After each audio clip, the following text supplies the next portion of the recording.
Hi, my name is Laura, and today I will be discussing media ethics. Media ethics is for everyone. These days, anyone with an iPhone can share a message, take photos and video, and that has the power to communicate to millions of people across the globe in an instant. I chose this topic because for the last 20 years, I've been working in the communications industry as a journalist and media professional. Ethics is something that I consider every time I write something for the public. Things have changed a lot in the past 2 decades since I first landed my first newspaper job. We get flooded with information every day. So, how does media ethics fit into our daily lives? Today's discussion will briefly introduce the topic and hopefully inspire you to learn more on your own. Ethics is based on the Greek word ethos, meaning of good character. In general, ethics deals with the philosophical foundations of decision making when we're forced to reason between good and bad options. Ethics, in short, is concerned with what holds society together. It provides stability, security, and it's essential for human life. Media ethics deals with the ethical principles and standards of media across multiple principles, from newspaper, television, magazine, radio, film. It's important stuff, but it gets really complicated. What's right for me isn't necessarily right for you. There is no universal media ethics code, and moral reasoning is something that humans have been debating for thousands of years.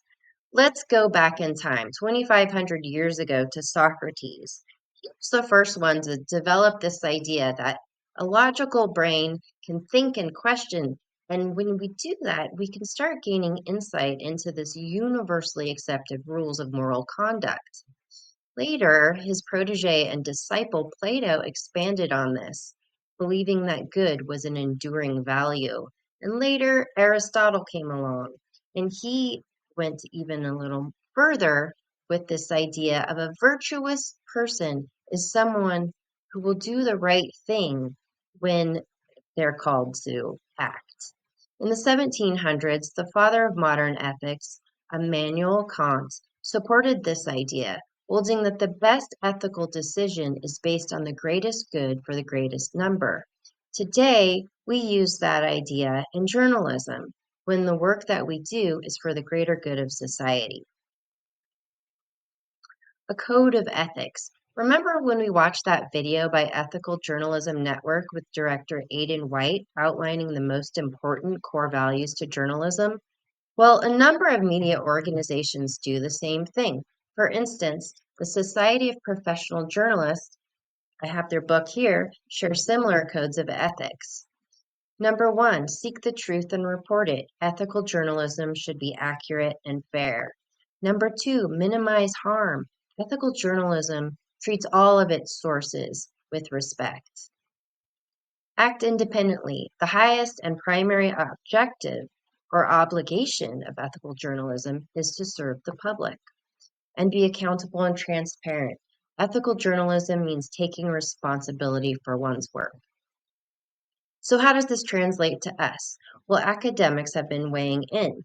Scholars have been struggling for years to identify this universal media code of ethical values that we can apply across all cultures. In one study by the Journal of Mass Media Ethics, researchers conducted a study that analyzed 45 ethics codes of professional public relations associations on a global scale.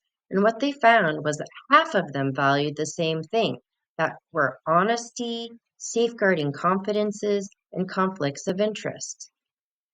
Journalist communications professor Clifford G. Christians has written numerous articles and books on the subject of media ethics. In his article, Media Ethics and Global Justice in the Digital Age, he discusses the ethics of truth and critically points out how technology has been allowed to determine the news and define what is newsworthy.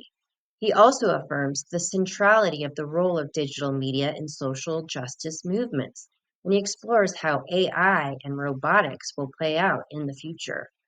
In a critical review of this article, however, R.Z. Cortez, his article was named Church Communications and Culture. He states that Christians' worldview of humans being holistic does not necessarily address the increasing amorality of our technological order. So that brings up the question, is AI capable of moral thought? And can we trust AI programming to follow standards of media ethics, such as do no harm? Well, we'll have to see. In conclusion, I have only introduced the idea of media ethics to you all today. It's a big topic and worthy of exploration. Most people will agree that we need a universal code of media ethics to ensure citizens have a fair, accurate, and reliable source of information that they can trust. But it's difficult to find common ground in ethical principles from one culture to another.